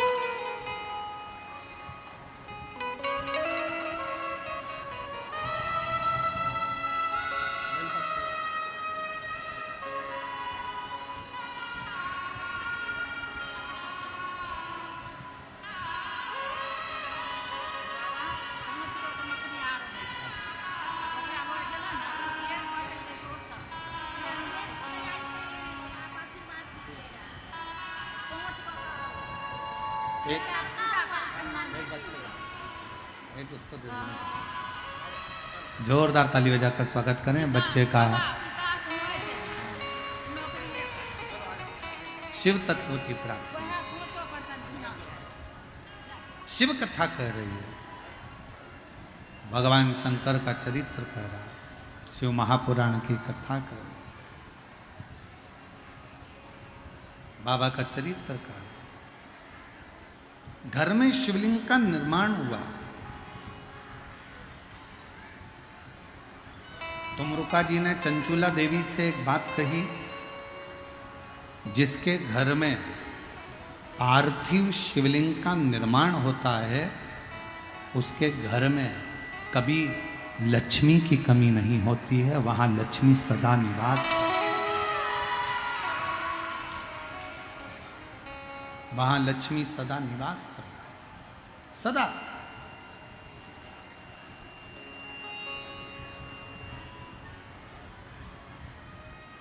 और मेरी जीजियों, जितनी मेरी बेटियां बैठी हैं, माताएं बैठी हैं, मेरे भाई जितने बैठे हैं, जितने मेरे जीजी बैठी हैं, जितने मेरे जीजा बैठे हैं, उनसे निवेदन करूंगा, महीने में, 2 महीने में, 4 महीने में, 6 महीने में ऐसा नियम बनाओ कि मट्टी अपने गमले में से लेकर भले गमले के अंदर ही शिवलिंग का निर्माण कर लो, उसकी पूजन कर लो, दिया लगाकर जल चढ़ाकर बाबा से प्रार्थना कर लो और उसी मिट्टी को वहीं गमले में ही विसर्जन कर।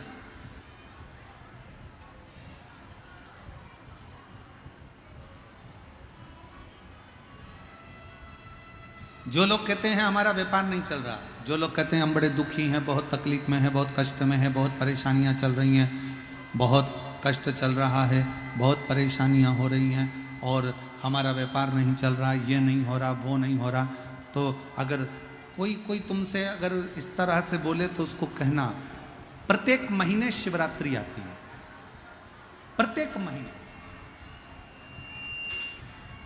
हर महीने शिवरात्रि आती है। कल प्रदोष है, परसों शिवरात्रि, हर महीने आती है। और संपूर्ण देशवासियों को आज श्रीमद् वल्लभाचार्य जी की जयंती की बहुत बहुत बधाई हो।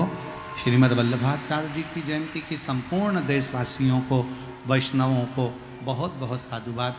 श्री वल्लभ ने, मेरे श्रीमद् वल्लभाचार्य जी ने संपूर्ण विश्व ब्रह्मांड में पुष्टि मार्ग को प्रगटाया है।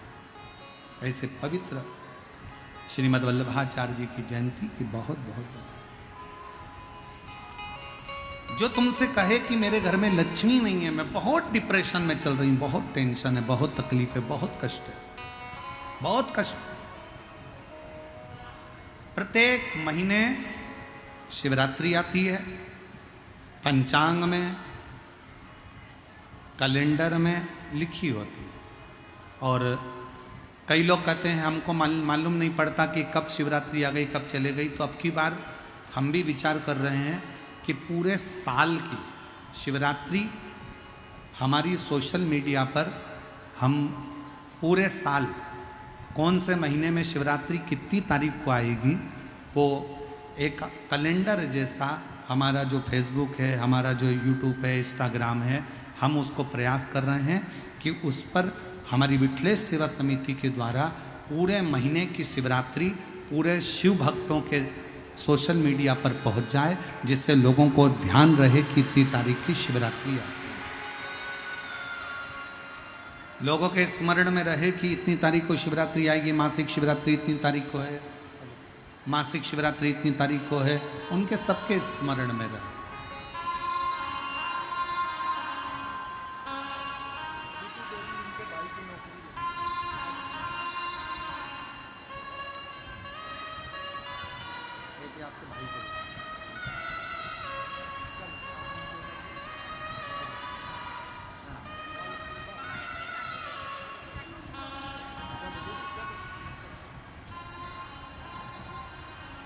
एक पार्थिव शिवलिंग का निर्माण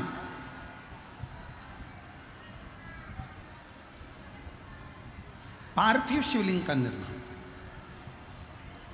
महाराज प्रत्येक घर में हर महीने, भले गमले में करो, थाली में करो, पूजन के स्थान पर करो, पर पार्थिव लिंग का निर्माण होना चाहिए प्रत्येक महीने। और फिर निवेदन करें, जिसकी जिंदगी में कर्जा ही कर्जा डूबा हुआ है, कर्जे में लदा लूम हो और कोई उन्नति हो ही नहीं रही, बहुत कष्ट में हो गए, तो प्रदोष के दिन बेलपत्री के वृक्ष के नीचे दीप लगाएं, शिव जी के मंदिर में जाकर दीप लगाएं और अपने घर के दरवाजे पर दीप लगाएं। प्रदोष के दिन बेलपत्र के वृक्ष के नीचे लगाया गया दीपक, शिव मंदिर में लगाया गया दीपक और अपने दरवाजे पर लगाया गया दीपक, ये तीनों जब एकाग्रित भाव से दीप लगाए जाते हैं तो ब्रह्मा विष्णु महेश हमारे कार्य की सफलता देते ही हैं। उसमें अटकल नहीं है, उसमें तकलीफ नहीं है।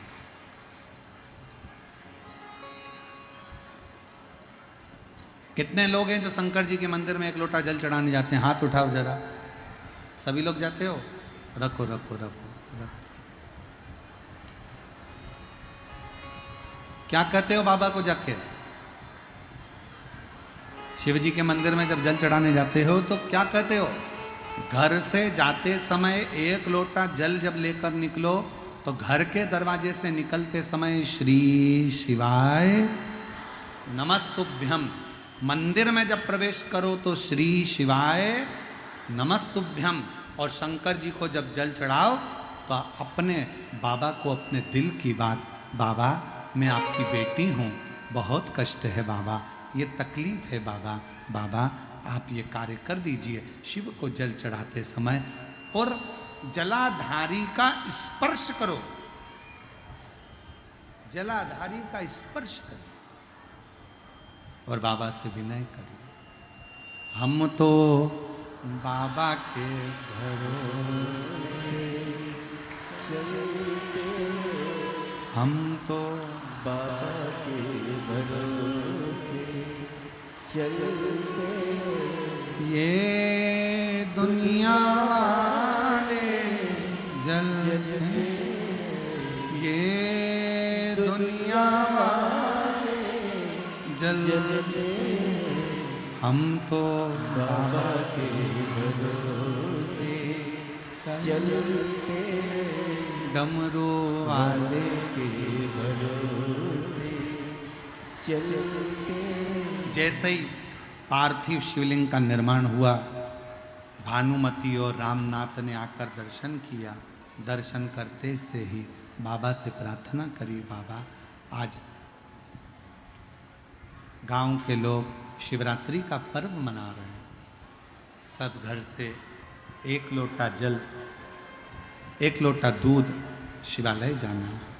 हमारे पास दूध ले जाने की भी सामर्थ्यता नहीं,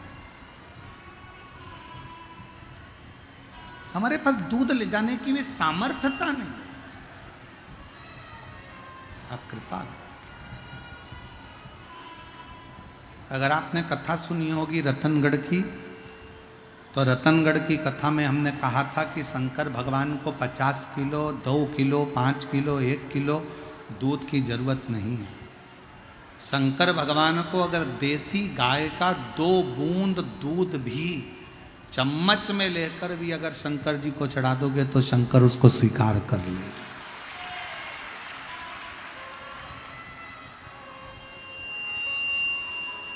शिव उसे स्वीकार करे। बाबा कुछ नहीं। बच्चा दौड़ कर गया अंदर, और चारों बच्चे जब अंदर दौड़ कर गए, घर में रखा हुआ थोड़ा सा कोठी में जो आटा चिपका हुआ था, डब्बे के अंदर जो आटा लगा हुआ था, उसमें पानी डालकर लोटे में लेकर आ गए। और आकर लोटे में लेकर आकर बोले, माँ शिव जी को दूध चढ़ाना चाहिए ना शिवरात्रि को, हम दूध लेकर आए। माँ ने जैसे ही बच्चों के हाथ में दूध देखा, पूछ लिया, ये दूध कहाँ से है? बच्चों ने कहा, माँ आटे के डब्बे में पानी डालकर उसको घोल कर लेकर आए।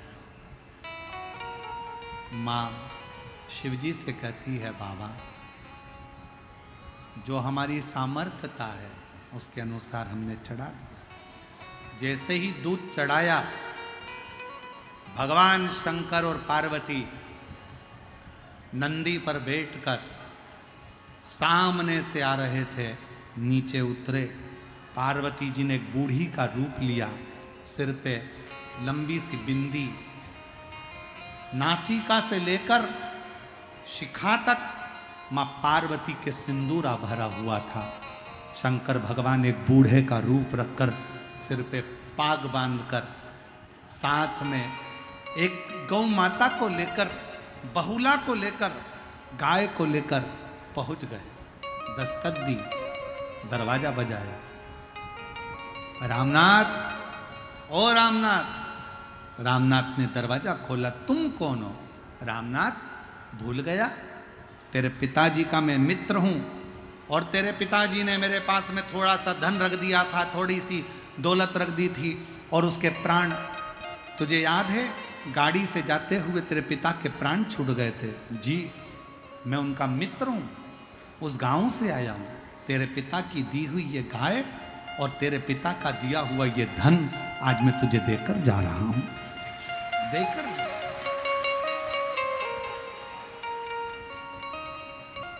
ये तेरे पिता ने दिया था, मेरे पास तो रखा हुआ था और मैं तुझे देकर तुझे दे। अरे कितनी, जरा विचार करिएगा, एक नियम अगर आपने पार्थिव लिंग के निर्माण का बना लिया, पार्थिव शिवलिंग के निर्माण का यदि एक नियम बना लिया कि प्रत्येक महीने की शिवरात्रि पर मुझे पार्थिव लिंग बनाना है, पूजन करना है। मैं बहुत दुखी हूं, बहुत कष्ट है, बहुत बीमारी है, घर में 1 रुपया नहीं है, कर्जे में लदालूम हो गई। 2 महीना, 3 महीना, 4 महीना अगर सच्चे मन से बाबा का विश्वास के साथ अगर पूजन करा है तो 5वें महीने में तो बाबा धन देकर ही मानेगा, वैभव देकर ही मानेगा, आपके हृदय की बात सुनकर ही रहे।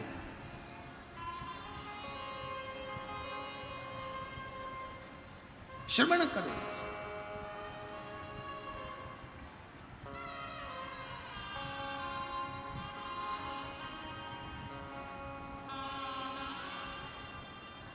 जयपुर की भूमि पर जब 1 मई से 7 मई तक कथा होगी, दोपहर में 1 बजे से 4 बजे तक विद्याधर नगर स्टेडियम में, जब जयपुर के लोग और आसपास के लोग कथा सुनने आएंगे और आप लोग टीवी पर जब कथा सुनेंगे तो उसमें एक प्रसंग सुनिए। उसका एक प्रसंग है, शिवजी पार्वती जी को लेकर शमशान की फेरी लगा रहे थे, शमशान घूम रहे थे, शमशान महाशमशान में घूम रहे हैं, काशी में घूम रहे हैं।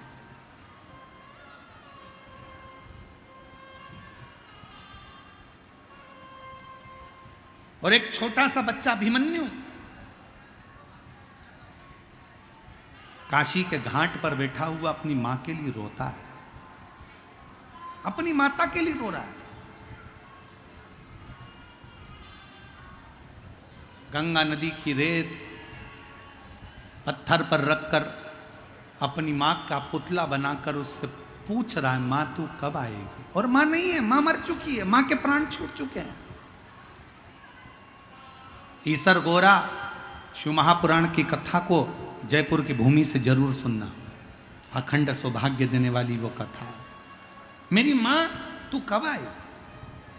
पार्वती जी तो कुछ नहीं बोली, शंकर जी को लगा कि मेरे शिवलिंग की पूजन कर रहा है, पर वो मां का पुतला बना रहा था, बालू रेत से, गंगा की नदी की रेत से बालू का पुतला बना रहा था अपनी मां का। और शंकर को लगता है कि मेरा शिवलिंग का निर्माण करा है।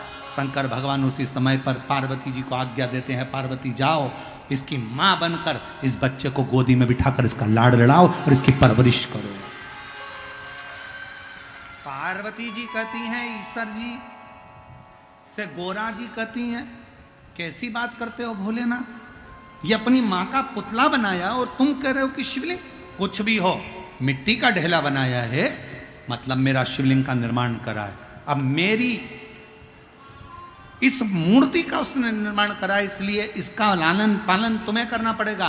पार्वती जी उसकी मां का रूप रख कर जाती हैं, गौरा उसका मां का रूप रख कर जाती हैं और बच्चे का, अभिमन्यु का पालन पोषण करती हैं। बच्चा जब बड़ा हो जाता है तब माता उसका सारा वैभव देकर, संपदा देकर पुनः कैलाश धाम पर आकर विराजमान हो जाती हैं। वो ईश्वर जी और गौरा जी की कथा है, उसको सुनिएगा, जो जीवन में सुख प्रदान करने वाला आनंद। और हम तो जयपुर वासियों से कहेंगे, मौका छोड़ना मत, पंडाल में बैठकर कथा कर तत्व श्रवण करिए।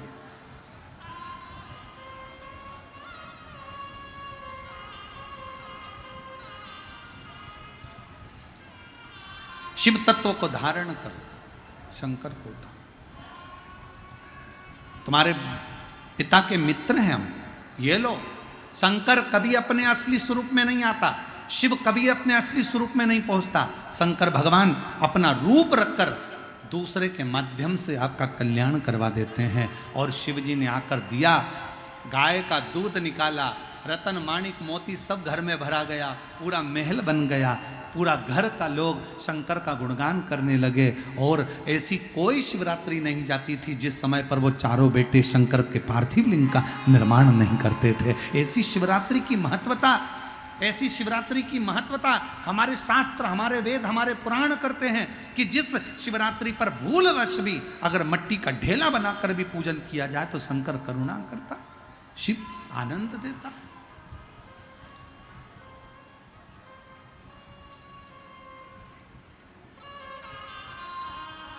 और शंभो शरणे मांगो घड़ी है, दुख का दया करीन दर्शन। शंभो शरणे मांगो दुख का दया करीन दर्शन। दिल से जो भाव से शिव को भजता, शिव से मिलता। पार्वती मैया ने शंकर को भजा, विनायक का सिर कट गया तो भी गणेश के रूप में शिव भगवान शंकर दे देते। कल प्रदोष है, परसों कथा की भी शिवरात्रि है और महीने की भी शिवरात्रि है, दोनों का संजोग है। एक बात तो है बिहार वालों, तुमने पुण्य बहुत जोरदार करा होगा, लोटा भर के जल ज़्यादा चढ़ाया, इसलिए बाबा ने ये सारी तिथियां, सोमवार की अष्टमी से कथा प्रारंभ होना, प्रदोष पढ़ना, शिवरात्रि पढ़ना, और ये सब बाबा की करुणा।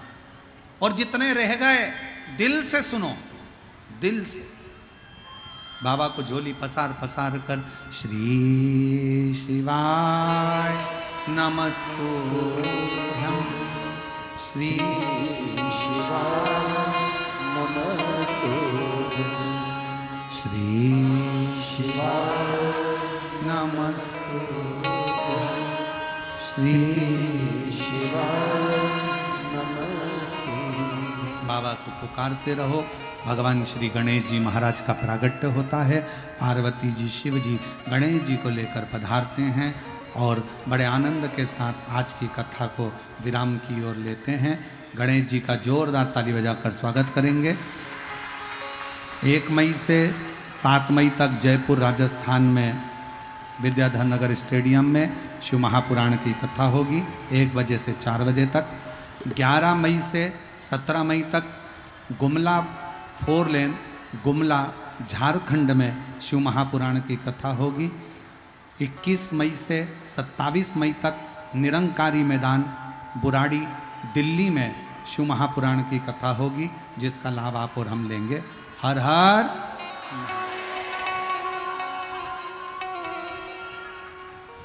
आज के